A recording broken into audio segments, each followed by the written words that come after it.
이스라엘은 암몬과의 전쟁에서 이겼습니다. 비록 암몬이 많은 용병을 고용하고 연합군을 결성하여 이스라엘과 싸웠지만은 이기지 못했습니다. 그들은 왜 패했을까요? 이스라엘은 어떻게 그들보다 수가 많은 적군을 상대하여 이길 수 있었을까요? 승리의 비결이 무엇입니까? 첫째로 참된 명분과 목적이 있었습니다. 사람이 어떤 일을 할 때 그 일의 분명한 목적을 깨닫고 하는 것과 분명한 목적이 없이 하는 것 사이에는 큰 차이가 있습니다. 아람의 대군은 그들이 어떤 명분 때문에 전쟁을 해야 하는지 알지 못했습니다. 그들은 암몬 사람들의 돈에 팔려온 용병들이었습니다.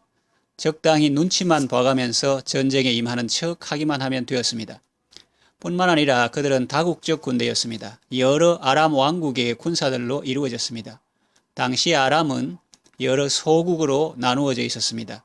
여러 사람들이 모였는데 애써 선봉에 나서려는 부대가 없었습니다.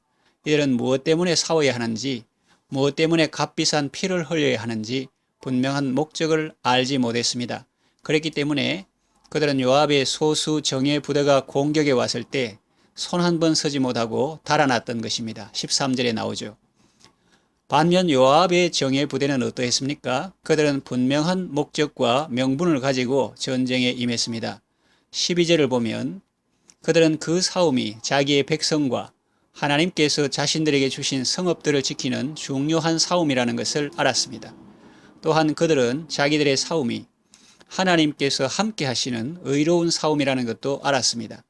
그래서 그들은 일사각오의 정신으로 전쟁에 임하여 적을 순식간에 물리칠 수 있었던 것입니다. 우리가 어떤 일을 할 때에 그 일의 목적과 명분을 깨닫는 것이 중요합니다.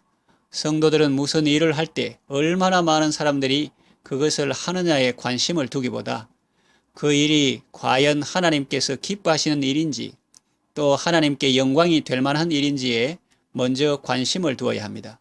목적이 분명하다면 우리는 살아도 주를 위하여 살고 죽어도 주를 위하여 죽을 수 있는 것입니다.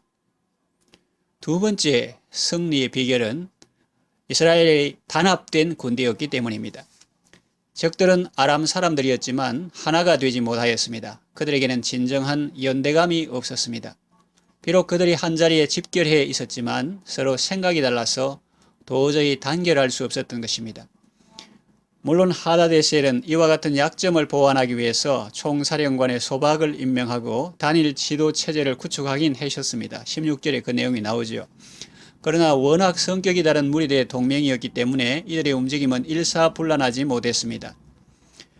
반면 다윗 군대는 정반대였습니다. 그들은 한 하나님을 섬겼고 한 왕을 모셨습니다. 그리고 전쟁에 임하는 생각과 각오도 모두 일치했습니다. 그들은 다윗 왕을 모두 참으로 존경하였으며 그러기에 어느 누구 하나 다윗 왕의 지시에 반대하는 사람이 없었습니다. 그야말로 이스라엘군은 다윗 왕을 중심으로 똘똘 뭉친 단합된 군대였던 것입니다. 그래서 다윗 군대는 비록 병력과 장비 면에서는 뒤졌지만 전 병력의 일사불란한 움직임으로 거대한 수의 아람 동맹군을 무찌를 수 있었습니다. 이는 사탄과의 영적 싸움에 있어서도 마찬가지입니다. 모든 성도들은 우리의 참된 지도자시며 왕이신 그리스도를 중심으로 하나 되어 그분의 지도를 따라 움직임으로 악의 세력을 물리쳐야 하겠습니다. 세 번째 승리의 비결은 인간으로서 할 수 있는 최선을 다했습니다. 다윗은 처음에는 전장에 요압의 정예 부대만을 보냈습니다. 7절에 그 내용이 나오죠. 요압은 최선을 다해서 싸웁니다. 그래서 적을 무찌릅니다. 협공당할 뻔했는데 오히려 양쪽의 적을 다 물리쳤습니다. 요압이 거느린 정예 부대가 얼마나 신속하고 지혜롭게 그리고 용맹하게 움직였는지를 알 수 있습니다. 17절을 보면 이제는 다윗이 이스라엘 온 지파에서 병사들을 소집하고 친히 그들을 거느리고 전장에 나갑니다. 이것은 재차 이스라엘에 도전해온 아람군이 지난번에 패배를 설욕하기 위해서 새로이 정신적 군사적인 무장을 강화했을 것이라고 짐작했기 때문입니다. 그래서 지난번 전투에서 보여주었던 적의 허를 찌르는 작전을 포기하고 이제는 전면전을 벌일 각오로 병력을 총동원했던 것입니다. 우리는 여기서 다윗 왕의 신중함과 지혜로움을 발견할 수 있습니다. 적의 동태를 정확하게 파악하고 그 상황에 따라 적절히 대처했던 것입니다.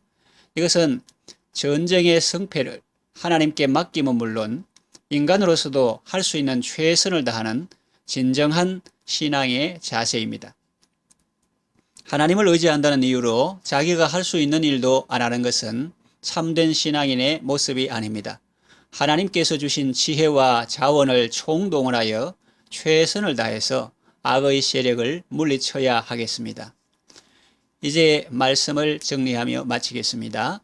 악인이 아무리 자기들의 힘을 의지하고 하나님을 믿는 의인을 괴롭힌다 하더라도 필경에는 의인 앞에서 부끄러움을 당합니다. 하나님은 악인들의 핍박을 통하여 의인을 전보다 더욱 높이시며 존귀케 하십니다.